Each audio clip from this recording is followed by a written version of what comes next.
On 9/11, I was on the corner of Bryant Park on 42nd Street and 6th Avenue when the first plane went over. I was inside the World Trade Center number 2 on the 84th floor on that fateful day. I was 12 years old on 9/11, going to school on the Upper West Side of Manhattan. I lived in Alexandria, Virginia, 7 miles from the Pentagon and 10 miles from the White House. That morning I went to my aerobics class. While we were exercising, a person came into the room and said we should all come into the lobby where there was a TV. They actually videotaped live the plane, the second plane, striking the towers. You could hear it because big planes don't ever fly over Manhattan. It made a loud bang. I was able to get out of the building. I walked about 4 blocks away to take a rest. And while I took a rest, I stood there and watched the building collapse. Up the avenue were thousands of people, some of them covered in white. I remember my mother coming to pick me up from school and my younger brother. When we got back to the east side, we went to a church.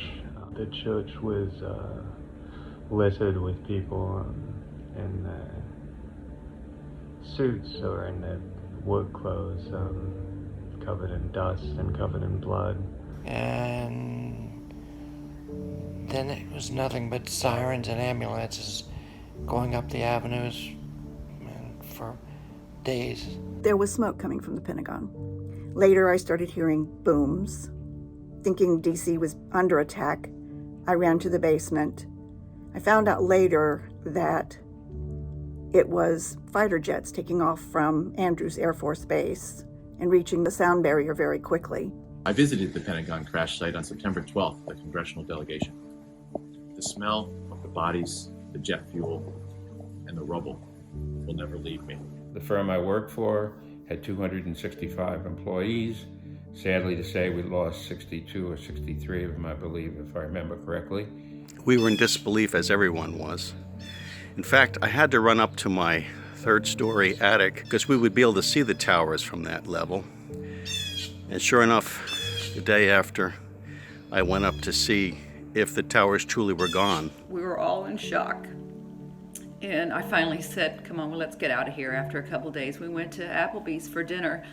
And it was on all the TVs in Applebee's. And I got up and went into the restroom. And there was a server in there crying. And I wanted to reach out and hug her. I was 9 years old when 9/11 occurred. I think that day was the first time I really recognized my own mortality. As a kid, we're shielded from some of the darkness of the world, and I think 9/11 was too big of an event to hide from a child. There was no division. We were all scared, and we were all grieving. We thought of questions and thoughts and said, why? How many people were hurt? What's going to be the United States reaction? And I wound up refocusing my effort on responding to God's call to me. My bosses asked me, since they knew I was in New York, if I would go to Newark. I stayed right there at the Newark airport in the hotel on the airport. It was the same hotel that some of the terrorists that had taken down the plane which departed from Newark had stayed the night before. And so, not once but twice, I was roused out of my room by armed police, military, I'm not sure who they were, bomb detectors, looking for potential bombs in the hotel airport. It was a traumatic day. I still consider myself somewhat traumatized by the whole thing. Right now I work for Rebuilding Together in Tampa Bay.